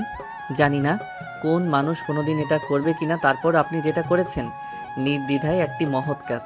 আল্লাহ আপনাকে বেহেশতবাসী করুক। সারাটা জীবন শুধু সন্তান সন্তান করেই গেলাম। আল্লাহ পাক একবারও আমাদের এদিকে মুখ তুলে চাইলেন না, আমাদেরকে মা বাবা ডাকারও সুযোগটা দিলেন না। এখন যেহেতু তুমি আমাকে বাবা ডেকেছো, তাহলে আমি তোমার জন্য এইটুকু করতে পারবো না? আমি আমার সন্তানের কাছ থেকে বাবা ডাক শোনার জন্য সব কিছুই করতে পারি। আমি তো তোমাকে আমার সমস্ত সম্পত্তি লিখে দিয়েছি। এখন যদি আমাকে বলো আমাকে বাবা ডাক শোনার জন্য বিনিময়ে তুমি আমার জীবনটাও নিয়ে নিতে চাও, তাহলে আমি তোমাকে সেটাও দিয়ে দেব। আমি দুইবার চিন্তা করব না। অতঃপর আশরাফ সাহেব ওনার স্ত্রী নীল আর তার পরিবার নিয়ে একই বাড়িতে বসবাস করতে লাগলো। আর আশরাফ সাহেবের সমস্ত সম্পত্তি নীল দেখাশোনা করতো, কারণ এই মুহূর্তে তো সবকিছুই তারই ছিল। তারপর চলে গেল 2 বছর। এতদিনে নীল নেহাকে প্রায় ভুলেই গিয়েছে। আজ তাকে অফিসের একটা কাজ, একজনের সঙ্গে মিটিং করতে যেতে হবে। তাই সে সকালবেলা ঘুম থেকে উঠেই ফ্রেশ হয়ে রেডি হয়ে নিল। নাস্তার টেবিলে নাস্তা করতে যেতেই রিমি তাকে বলল, কি ব্যাপার ভাইয়া, বিষয়টা কি? কিছু তো বুঝতে পারলাম না। আজ হঠাৎ তুই এত সাজুগুজু করে কোথায় যাচ্ছিস? তোর গার্লফ্রেন্ডের সাথে দেখা করতে নাকি? একদম ফাইজলামো করবি না, একটা চর মেরে তোর সব কয়টা দাঁত ফেলে দিব বলে দিলাম। আমার গার্লফ্রেন্ড আসলো কোথা থেকে? এখনো পর্যন্ত কেউ কোনোদিন শুনেছিস রাতের বেলা জেগে জেগে ফোনে কারোর সঙ্গে কথা বলছি? বলিসনি বলতে কতক্ষণ, একান্তই তোর সব কিছু আছে। যখন কিছুই ছিল না, তখন যখন অফিসের এমবির মেয়ে তোর পিছনে লাইন মারতো, আর এখন তোর না জানি কত মেয়ে তোর পেছনে লাইন মারে। শোন, মেয়েরা আমার পিছনে লাইন মারতেই পারে, তাই বলে যে আমাকেও মেয়েদের পিছনে লাইন মারতে হবে এরকম তো কোনো কথা নেই। আমি আমার মতো আছি, খুব ভালো আছি, আর আমি এভাবেই ভালো থাকতে চাই। আমি আমার নিজের জীবনের সঙ্গে কোনো ঝামেলাকে জড়াতে চাই না। মেয়ে মানুষকে আমি শুধুমাত্র একটা ঝামেলাই মনে করে থাকি। আমি খুব ভালো করেই জানি আগুনের কাছে গেলে মোমবাতিকে গলতেই হয়। তোর ক্ষেত্রেও যে অন্য রকম কিছু হবে না, সেটা আমাকে বোঝাতে আসিস না। ফাইজলামো করিস না তো। আজ একটা অফিসের কাজে ঢাকায় যাচ্ছি, ওখানে অন্য একটা কোম্পানির এমডির সঙ্গে আমার মিটিং রয়েছে। আম্মু কোথায়? আম্মুকে বল তাড়াতাড়ি আমাকে নাস্তা দিতে। নীল প্লিজ তুই 2 মিনিট ওয়েট কর, আমার ঘুম থেকে উঠতে একটু লেট হয়ে গিয়েছিল, তাই নাস্তা বানাতে পারিনি। 2 মিনিট ওয়েট কর, আমি এক্ষুনি নাস্তা বানিয়ে নিয়ে আসছি। আশরাফ সাহেব এই কথাগুলো শুনতে শুনতে সিঁড়ি বেয়ে নিচে নামছিলেন, আর নামতে নামতেই তিনি নীলের আম্মুকে উদ্দেশ্য করে বললেন, আপনাকে কত করে বলছি বাড়িতে রান্নাবান্না করার জন্য মানুষ আছে, ওনাদের দিয়ে রান্নাবান্না করান, কিন্তু আপনি সেটা না করে নিজেই রান্নাবান্না করেন। আপনি কেন এমন করেন বলেন তো? আমার ছেলেমেয়েরা ছোটবেলা থেকে আমার হাতের খাবার খেয়ে বড় হয়েছে। অন্যের হাতের খাবার ওদের মুখে রুচে না, তাই আমি আমার সন্তানদের জন্য একটু কষ্ট হলেও নিজের হাতেই খাবার তৈরি করি। তাছাড়া বাইরের খাবার খাওয়া স্বাস্থ্যের জন্য ক্ষতিকর, তাই আমি সবার জন্যই নিজের হাতে খাবার তৈরি করি। তাছাড়া সারাদিন কি বাসায় বসে থাকা ভালো লাগে নাকি? এখন তো আমার শরীরটাও ভালো আছে, তাহলে আমি কেন সারাদিন শুয়ে বসে কাটাবো? ভাবি, আপনার এখন বয়স অনেক হয়েছে, এত কাজ করা এখন আর আপনাকে শোভা পায় না। আপনার যখন বয়স ছিল তখন তো অনেক কাজ করেছেন, এখন আপনার বিশ্রাম নেওয়ার সময়। তাই বলেছিলাম রান্নাবান্না ওইসব আপনি ছেড়ে দেন। বাসায় কাজের লোক আছে, ওরা রান্নাবান্না করবে, আপনার এখন বিশ্রাম নেওয়ার সময়। না ভাই সাহেব, আমি যতদিন সুস্থ আছি, যতদিন আমি করে খাওয়াতে পারি, ততদিন আপনাদেরকে আর আমার 2 সন্তানকে নিজের হাতেই রান্না করে খাওয়াবো। তারপর যেদিন না পারি তখন থেকে না হয় কাজের লোকের হাতের রান্না খাওয়া যাবে। আম্মু, এবার কথা শেষ করে আমাকে নাস্তাটা দাও, আমার লেট হয়ে যাবে। খাবার না খেয়ে যদি চলে যায় তখন তো আবার তোমার 1000টা কথা শুনতে হবে। সেই সব কিছু থেকে তো রেহাই পাওয়ার কোনো উপায় নেই।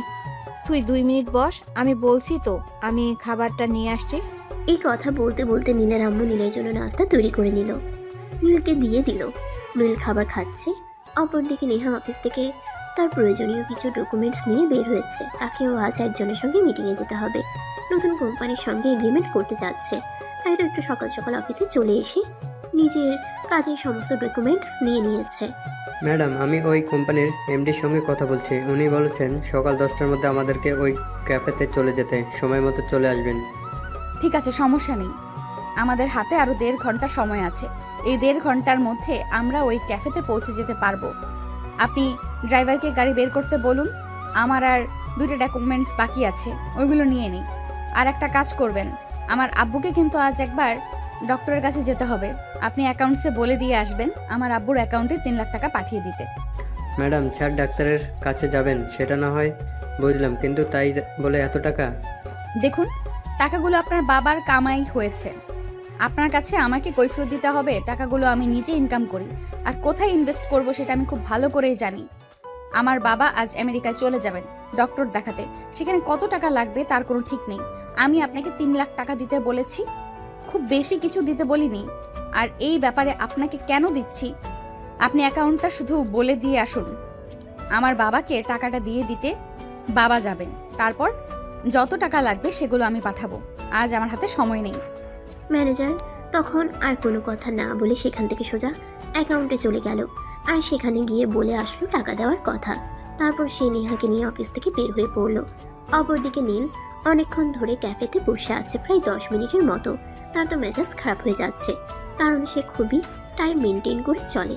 সময়ের অপব্যয় করা তার একদমই পছন্দ নয়। তাই সে তার ম্যানেজারকে বলে, কি ব্যাপার ম্যানেজার, এখনো কাজই দেওয়া হলো না? আর এখনই যদি এত খেয়ালিপনা থাকে তাহলে আমি এই কোম্পানি দিয়ে কাজ করাবো কিভাবে? 10টা 10 মিনিট বেজে গেছে, তাহলে ওরা এখনো আসছে না কেন? স্যার, আমি ওনাদেরকে ফোন করেছিলাম, ওনারা বলেছেন রাস্তায় একটু যানজট ছিল, তাই একটু লেট হয়েছে, ওনারা এখনই চলে আসবেন। দেখুন, আপনি খুব ভালো করে জানেন অজুহাত দেখানো আমার একদমই পছন্দ নয়। আমি নিজে অজুহাত দেখাই না, আর কেউ আমাকে অজুহাত দেখাক সেটাও আমি পছন্দ করি না। আমার কাছে সবচাইতে আগে হলো আমার কাজ, আর তারপর অন্য সব কিছু। আমার কাজে কেউ ফাঁকি দিলে সেটা আমার খুবই বিরক্ত লাগে, আর আমি খুব রেগে যাই, সেটা আপনি খুব ভালো করে জানেন। স্যার, আমি ওনাদেরকে এ ব্যাপারে ইনফর্ম করেছি, ওনারা বলেছেন এখনই চলে আসবেন। রাস্তায় যানজট না হলে সময় মতো চলে আসতে পারতেন। ঠিক আছে, তবে যদি আমার কাজের কোনো দরকার হয় তাহলে কিন্তু আমি ওই কোম্পানির সঙ্গে আর কোনো এগ্রিমেন্ট করব না। এটাই কিন্তু লাস্ট হবে, এটা আপনি ওদেরকে বলে দেবেন। আমার কাছে প্রতিটা সেকেন্ড, প্রতিটা মিনিটের মূল্য অনেক অনেক বেশি। এদিকে দেখতে দেখতেই নেহা সেখানে এসে পৌঁছালো। নীল মাথায় একটা ক্যাপ আর চোখে সানগ্লাস পরেছিল, তাই নেহা তাকে প্রথম দেখাতে চিনতে না পেরে সালাম দিয়ে জিজ্ঞাসা করলো, আসসালামু আলাইকুম। I am sorry to say, রাস্তায় প্রচুর জ্যাম ছিল, তাই আসতে একটু লেট হয়ে গেল।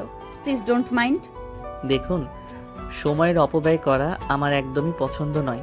আমি সময়কে খুব মূল্য দিয়ে থাকি, যার কারণে আমি আমার কোম্পানিকে এতদূর পর্যন্ত নিয়ে আসতে পেরেছি। যাই হোক, আপনাদের কাজের কিছু নমুনা আমাকে দেখান, আর তারপর আমি সিদ্ধান্ত নেই কাজটা আমি আদৌ আপনাদের দেব কি দেব না। নেহা তখন কিছু কাগজ নীলের দিকে এগিয়ে দিল, যেগুলোতে তাদের কোম্পানির প্রোডাক্টের পিকচার দেওয়া ছিল। নীল সেগুলো দেখলো, আর তারপর নেহার দিকে তাকিয়ে সে একদম অবাকের চূড়ান্ত সীমানায় পৌঁছে গেল। এতদিন পর সে নেহাকে নিজের চোখের সামনে দেখতে পাবে, এটা সে কল্পনাও করেনি। তাই সে সেখান থেকে উঠে দাঁড়িয়ে গেল, আর নিজের চোখ থেকে চশমাটা সরিয়ে বলল, আপনি এখানে? আমারও তো সেই একই প্রশ্ন, তুমি এখানে কি করে? তোমার তো অর্থ সম্পদ বলতে কোনো কিছুই ছিল না, তাহলে এত বড় কোম্পানির মালিক হলে কি করে? আমি তো জানতাম এই কোম্পানির মালিক অন্য কেউ। সরি ম্যাডাম, আপনি ভুল জানতেন। এই কোম্পানিটা আমার, এবং এই কোম্পানির একমাত্র মালিক আমি। ঠিক আছে, তাহলে তো আর আমি এই অর্ডারটা পাচ্ছি না, আসি তাহলে।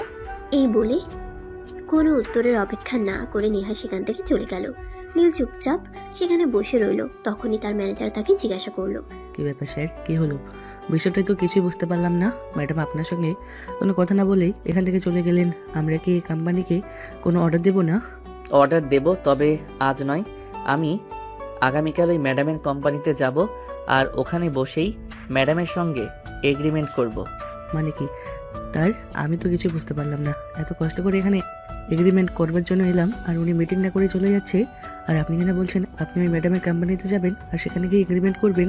এটাকে তো আমরা যতগুলো কোম্পানির সঙ্গে এগ্রিমেন্ট করেছি সবগুলোই আমাদের অফিসে বসে কিংবা অন্য কোনো রেস্টুরেন্টে কিংবা ক্যাফেতে বসে, কিন্তু আজ হঠাৎ আপনার কি হলো? আমি তো কিছুই বুঝতে পারছি না। দেখুন, আমি আপনার স্যার আর আপনি আমার ম্যানেজার, তাই আমি আমার কোনো বিষয় আপনার কাছে নিশ্চয়ই কৈফিয়ত দেব না। চুপচাপ ক্যাফের বিলটা মিটিয়ে বাইরে আসুন।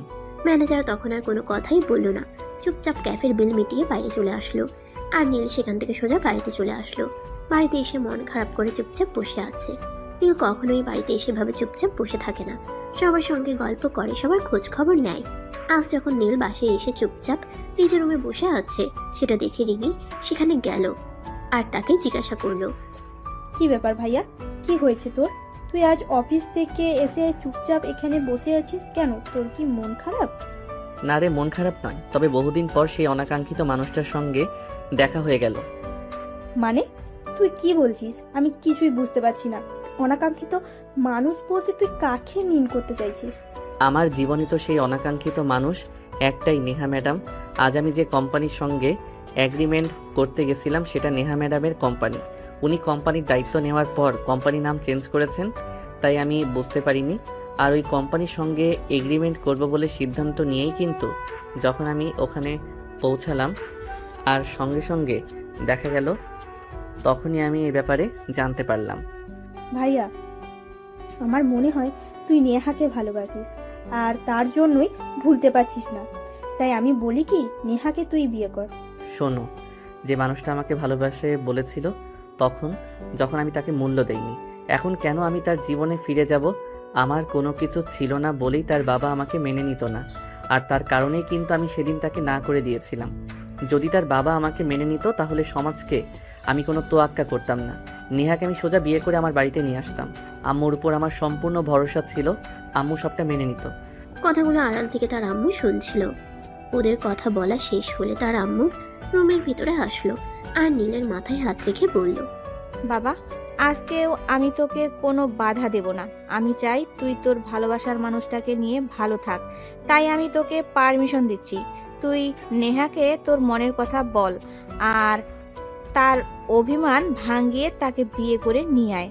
এখন তো আর কোনো অসুবিধা নেই, এখন তো তুই তাদের চাইতে অনেক বেশি টাকার মালিক, তাহলে তো আর নেহার বাপের কোনো অসুবিধা নেই। হ্যাঁ নীল, তোমার মা একদম ঠিক কথাই বলেছেন। যখন তোমার টাকা পয়সা ছিল না তখন তুমি নেহাকে ভালোবাসা সত্ত্বেও সব কিছুর জন্য ছেড়ে চলে এসেছিলে। আর এখন যেহেতু তোমার সব কিছুই আছে, তাই আমি চাইবো তোমার ভালোবাসার মানুষটাকে নিজের করে নাও, কারণ ভালোবাসা ছাড়া জীবন অপূর্ণ। সবটাই বুঝতে পারলাম, কিন্তু নেহা কি আজও আমার জন্য অপেক্ষা করছে? আমার তো সেটা মনে হয় না, কারণ একটা মেয়ে কোনো দিন একটা ছেলের জন্য এতদিন অপেক্ষা করবে না। সে নিশ্চয়ই বিয়ে শাদী করেছে, হাজবেন্ড, সন্তান সব কিছুই হয়তো আছে। সেটা তো তুই একদম ঠিক কথাই বলেছিস, কিন্তু সেটা জানার জন্য তোকে আগে নেহার সঙ্গে দেখা করতে হবে, আর তার সঙ্গে কথা বলতে হবে। তার সঙ্গে কথা বলে যদি তুই নিশ্চিন্ত হোস যে সে এখনো বিয়ে করেনি আর তোর জন্য অপেক্ষা করছে, তাহলে তুই তোর মনের কথাটা তাকে বলবি আর তাকে বিয়ে করে আমাদের বাড়িতে নিয়ে আসবি। হ্যাঁ বাবা, রিমি একদম ঠিক কথাই বলেছে। তুমি যাও, নেহার সঙ্গে আগে কথা বলো। সব কিছু যদি ঠিকঠাক থাকে তাহলে আমি নিজেই তোমার জন্য বিয়ের সম্বন্ধ নিয়ে যাব। ঠিক আছে বাবা, কোনো সমস্যা নেই।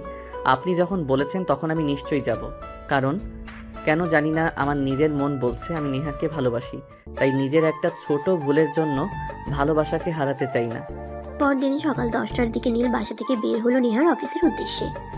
এসে অফিসে পৌঁছে অফিসের পিয়নকে দিয়ে নেহার কাছে খবর পাঠালো। নেহা খবরটা শুনে বেশ কিছুক্ষণ চিন্তা করলো, তারপর বলল নীলকে ভিতরে আসতে দিতে। নীল ভিতরে আসলো। নেহা চুপচাপ বসে আছে, কিছুই বলছে না। তখন নীল নিজে থেকেই বলল, কেমন আছেন ম্যাডাম? যেমন তুমি চেয়েছিলে ঠিক তেমনই আছি। দেখুন ম্যাডাম, আমি জানি আপনি এই কথাগুলো অভিমান নিয়ে বলছেন, কিন্তু আমি তাতে কিছুই মনে করব না। যাই হোক, আপনার হাজবেন্ড আর বাচ্চারা কেমন আছে? হাজবেন্ড আর বাচ্চা, এটা তুমি ভাবলে কি করে? নীল, তোমার পর আবার জীবনে কোনো মানুষের জায়গা হয়নি আর হবেও না, কারণ আমি তোমাকে ভালোবাসতাম আর এখনো বাসি। তুমি হয়তো বিয়ে শাদী করে সন্তানের বউ নিয়ে ভালোই আছো, কিন্তু বিশ্বাস করো, আমার জীবনে এখনো কেউ আসেনি আর ভবিষ্যতেও আসবে না, কারণ এই হৃদয়ে একটা নাম সুন্দর করে স্বর্ণাক্ষরে লেখা হয়ে গেছে। মানে এসব আপনি কি বলছেন? আপনি এখনো বিয়ে করেননি, এখন আমার অপেক্ষাতে বসে আছেন? আপনি সত্যি বলছেন? আমি নেহা কখনো কোনোদিনও কাউকে মিথ্যা বলিনি। তোমাকে ভালোবাসতাম এই কথাটা যেমন সত্য, তোমার জন্য আজ অপেক্ষা করে আছি এই কথাটাও ঠিক তেমনি সত্য। তুমি আমার জীবনের প্রথম এবং শেষ ভালোবাসা, তোমার পর এই হৃদয়ে কারোর জায়গা হবে না। যাই হোক, বাদ দিন। স্যার কেমন আছেন? ওনার শরীর ভালো আছে তো? আজকাল কি অফিসের দেখাশোনা আপনি একাই করছেন, নাকি স্যার এখন অফিসে আসেন? বাবার শরীর ভালো নেই, কালকে আমেরিকায় পাঠানো হয়েছে উন্নত চিকিৎসার জন্য, আর অফিসার দেখাশোনা গত 1 বছর ধরে আমিই করছি। যেহেতু বাবার শরীর ভালো নেই, তাই বাবাকে আর কোনো প্রেশার দিতে চাই না। ও আচ্ছা, স্যার কবে দেশে আসবেন এ ব্যাপারে আপনি কিছু জানেন? স্যারের সঙ্গে একবার দেখা করতাম। আব্বুর সঙ্গে দেখা করে আপনার কোনো লাভ আছে বলে তো আমার মনে হয় না। যাই হোক, আপনি কিন্তু একটা বিষয় এড়িয়ে গেলেন। আমি কিন্তু আপনার স্ত্রী আর বাচ্চাদের কথা জিজ্ঞাসা করেছিলাম, আপনি কিন্তু ও ব্যাপারে কিছুই বললেন না। বলেন, ওরা কেমন আছে আর কোথায় আছে? নিশ্চয়ই আপনার স্ত্রী খুবই ভাগ্যবতী একজন মহিলা, যে মানুষটাকে আমি আমার সব কিছুর বিনিময়ে নিজের করে পেতে চেয়েছিলাম। আপনার স্ত্রী কোনো কিছু বিনিময় ছাড়াই সেই মানুষটাকে নিজের করে পেয়ে গেল।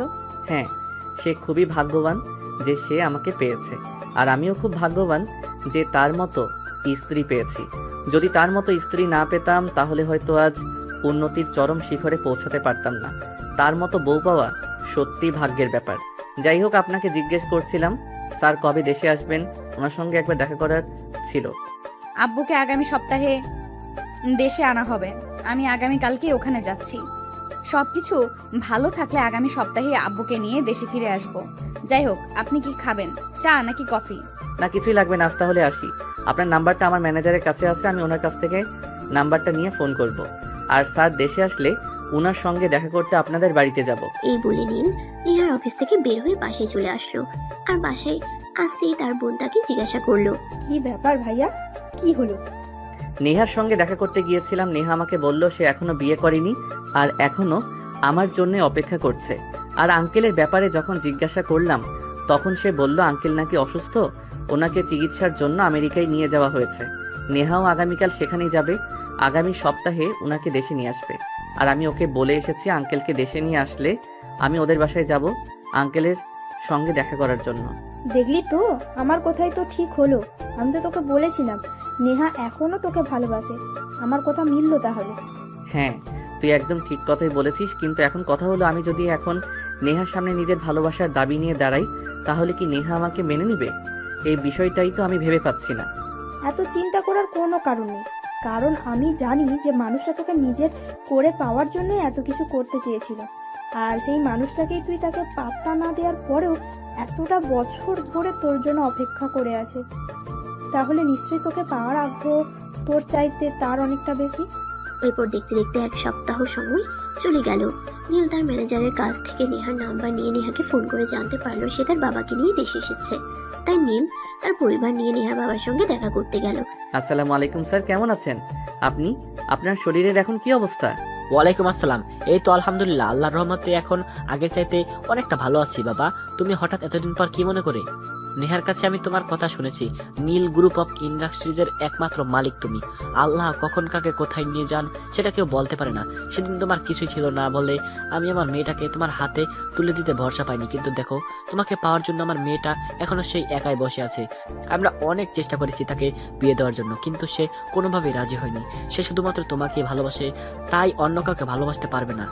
সেটা আমরা জানি, তাই আপনার সঙ্গে কথা বলতে এসেছি। আমরা নীল আর নেহার 4 হাত এক করতে চাই।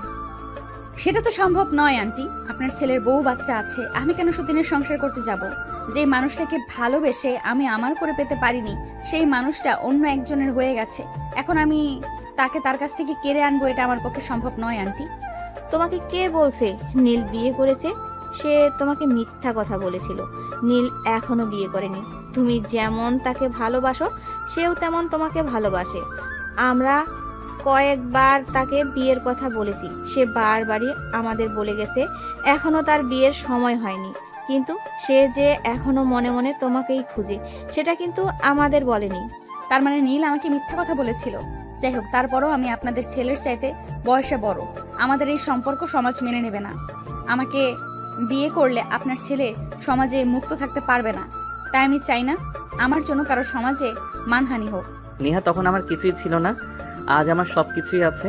টাকার কাছে মান সম্মান খুবই তুচ্ছ বিষয়, আর আমার এত পরিমাণ টাকা আছে যে কোনো মানুষ আমার চোখের দিকে তাকিয়ে কথা বলার সাহস পাবে না এখন।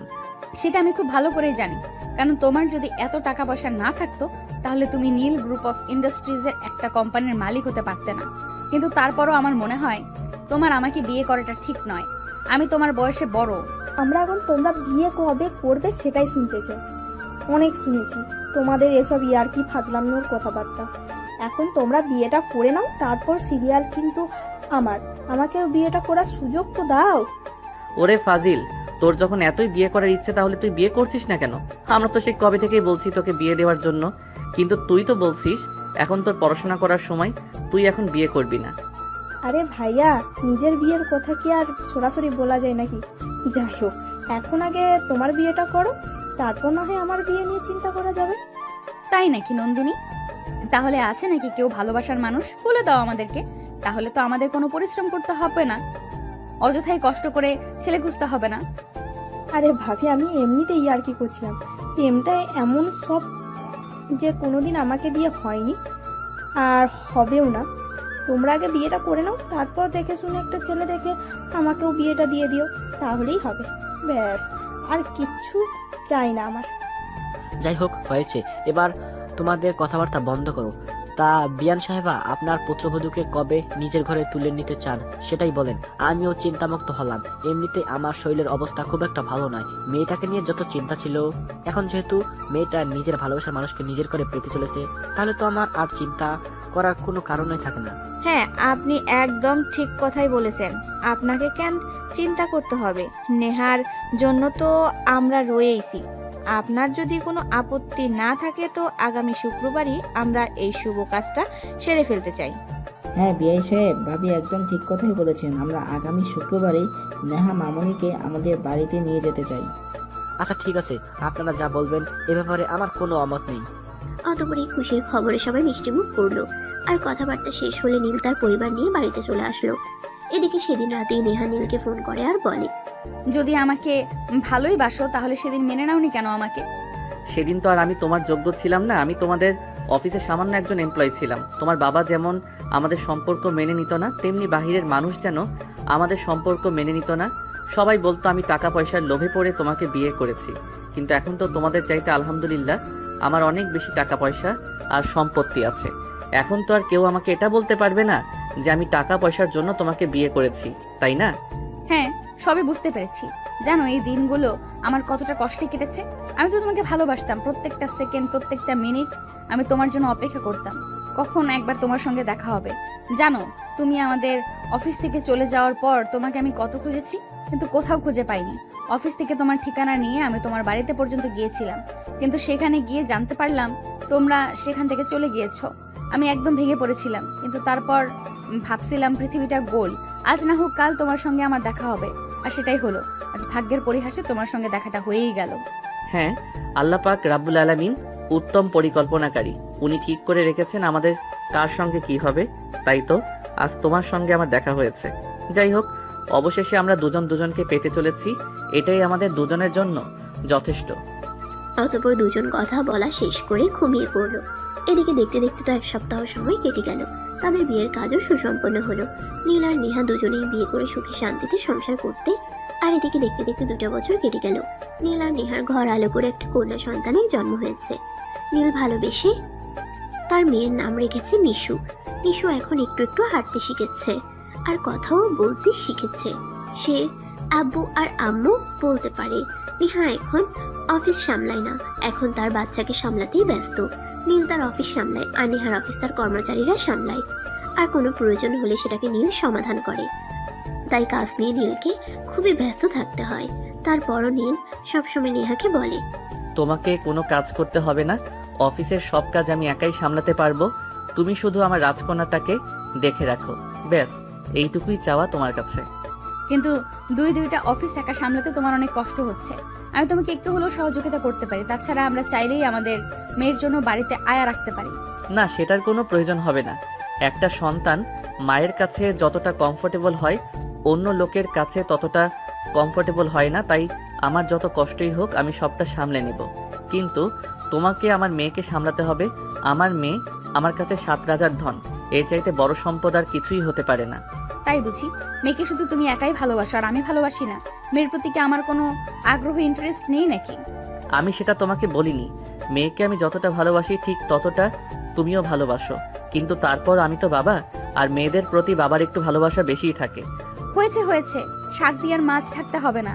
আমি খুব ভালো করেই বুঝি তুমি কি বলো আমাকে। আরে বাবা, লক্ষ্মী বউটা আমার রাগ করে কেন? আমি তো তোমাকেও অনেক বেশি ভালোবাসি। এমন করে না প্লিজ। এভাবে কথা বলতে বলতে নিশুর পাশে শুয়ে দুজনেই ঘুমিয়ে পড়ল। দুজন ঘরে ঘুমাচ্ছিল, তখনই নিশু কান্না করছিল। সেটা তারা কেউ খেয়াল করলো না। পাশের রুম থেকে নীলের আম্মু এসে নিশুকে নিয়ে গেল। নিশু বিছানায় প্রস্রাব করে দিয়েছিল, তাই কান্না করছিল। নীলের আম্মু নিশুকে নিজের কাছে নিয়ে ঘুম পাড়িয়ে দিল। মাঝ রাত্রে যখন হঠাৎই নিহার ঘুম ভাঙে, সে নিশুকে খুঁজতে থাকে। বিছানায় খুঁজে না পেয়ে সে তো চিৎকার দিয়ে ওঠে, এই নীল, তাড়াতাড়ি ঘুম থেকে ওঠো। নিশু তো এখানেই ঘুমিয়েছিল। নিশু কোথায় গেল? হ্যাঁ তাই তো, নিশু তো এখানেই ঘুমিয়েছিল। নিশু কোথায় গেল? দাঁড়াও আমি দেখছি। আম্মু, ওই আম্মু, তুমি কি মিশুকে তোমার কাছে নিয়েছো? হ্যাঁ নিশু আমার কাছে ঘুমাচ্ছে। তোরা ঘুমিয়ে পড়। তোরা দুজনই ঘুমাচ্ছিলি আর নিশু বিছানায় প্রস্রাব করে দিয়ে কান্না করছিল, তাই আমি তোদেরকে আর ডাক না দিয়ে নিশুকে আমার কাছে নিয়ে এসেছি। আরে বাবা, তুমি নিশুকে তোমার কাছে নিয়ে গেছো ভালো কথা, কিন্তু একবার আমাদের বলতে তো পারতে, তাহলে তো আর এভাবে আমাদের চিন্তা করতে হতো না। উফ আল্লাহ, এরকম কেউ করে? আমার তো আত্মা একদম মরে যাওয়ার মতো অবস্থা ছিল। আমি তো ভেবেছিলাম মনে হয় আমাদের মেয়েকে কেউ তুলে নিয়ে গেছে। যাই হোক, নিশুকে নিয়ে গেছো ভালোই হয়েছে। এবার আমি আমার বউটাকে একটু মন ভরে আদর করতে পারবো। মেয়েটা পাশে ঘুমিয়ে থাকলে তো সব সময় শুধু অজুহাত দেখি। চলো, এখন আর কোনো অজুহাত দেখানো চলবে না। ধুর, সব সময় ফাজলামও ভালো লাগে না। এখন রাত 2টা বাজে, তোমাকে সকালে অফিসে যেতে হবে। এখন চুপচাপ ঘুমিয়ে পড়ো, তা না হলে সকালবেলা ঘুম থেকে উঠতে পারবে না। কিন্তু কে শুনে কার কথা? তার কাছে তার বই সবার চাইতে আগে। তার বউকে ভালোবাসতে হবে, প্রচুর ভালোবাসতে হবে। তাই সে নেহার কোনো কথা না শুনে তাকে আদর করতে শুরু করে। নেহা প্রথম দিকে একটু বাধা দিতে চাইলেও পরে আর বাধা দিল না, কারণ তার 10টা না 5টা না একটা মাত্র স্বামী, তাকে তো তার ভালোবাসা দিতেই হবে। তাই দুজনেই একসঙ্গে ভালোবাসার মহাসমুদ্রে ডুবে গেল আর ভালোবাসার নতুন একটি গল্পের সূচনা করলো।